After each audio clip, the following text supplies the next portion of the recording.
Hello everyone, तो चलिए फटाफट से डिस्कशन कर लेते हैं कि 15 तारीख को हम लोग मार्केट में कैसे कामकाज कर सकते हैं। तो यहाँ पर अगर देखा जाए तो 14 तारीख को हम लोग का एनालिसिस इसलिए फेल हो गया था क्योंकि हमने बड़ा गैप अप और बड़ा गैप डाउन के बारे में डिस्कशन नहीं किया था। तो यहाँ पे करंट चार्ट के हिसाब से ही काम करना चाहिए था और यहाँ पर मैंने बोला भी था कॉल साइड की तरफ ज़्यादा बेटर रहेगा, लेकिन आज मुझे मीन रिवर्जन में ऐसा लग रहा था कि मीन रिवर्जन के हिसाब से अगर मैं पुट में ट्रेड करूंगा तो ज़्यादा बेनिफिट मिल सकता है मुझे, बट अपेरेंटली मुझे यहाँ पे मिला नहीं। यहाँ पे ऑप्शन सेल किया था तो थोड़ा बहुत बेनिफिट मिल गया था, but other than that option buying में पुट में कुछ ज़्यादा बेनिफिट मिला नहीं था।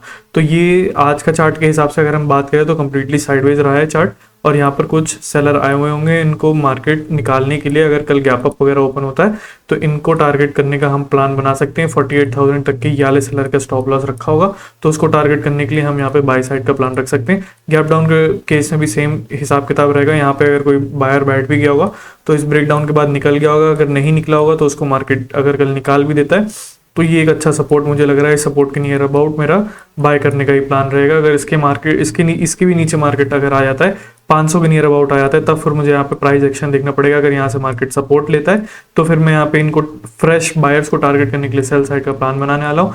500 के नीचे गैप डाउन अगर ओपन हो जाता है मैं फिर भी यहाँ पे सेल करने का प्लान बनाने वाला हूँ। अगर बहुत बड़ा गैप अप ओपन हो जाता है तो भी मैं वहाँ पे सेल करने का प्लान बनाने वाला हूँ। अगर 48,000 के ऊपर अगर गैप अप ओपनिंग होता है तो मैं वहाँ पे सेलिंग करने का प्लान बनाऊंगा, क्योंकि वहाँ पे क्या हिसाब किताब हो जाएगा कि मार्केट चार्ट रिपीट वाला लॉजिक लगा के हम लोग ट्रेड कर सकते हैं। लेकिन अगर मार्केट यहीं कहीं पे गैप अप ओपन हो रहा है, छोटा मोटा गैप अप ओपन हो रहा है, तो यहाँ पे मुझे सेटअप चाहिए। अगर यहाँ पे मार्केट निकल रहा है अप साइड तो मैं यहाँ पे बाय कर लूंगा।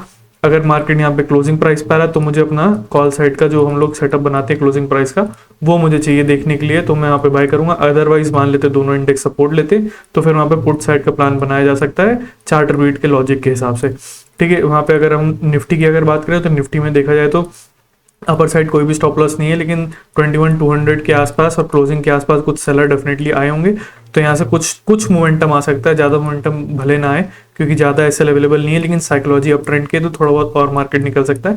तो यहाँ पे in case of gap up, छोटा मोटा गैप अप और गैप डाउन दोनों ही केस में बाइंग साइड का प्लान रखने वाला हूँ। लेकिन यहाँ पर गैप डाउन के केस में थोड़ा सा रिस्की होगा, मुझे प्राइस एक्शन देखना पड़ेगा क्योंकि यहाँ पर डब्लू पैटर्न वगैरह बना है। यहाँ पे 21,200 का ब्रेकआउट वगैरह भी हो गया था तो कुछ बायर यहाँ पे भी मिल सकते हैं, तो थोड़ा बहुत सेलिंग आ सकती है।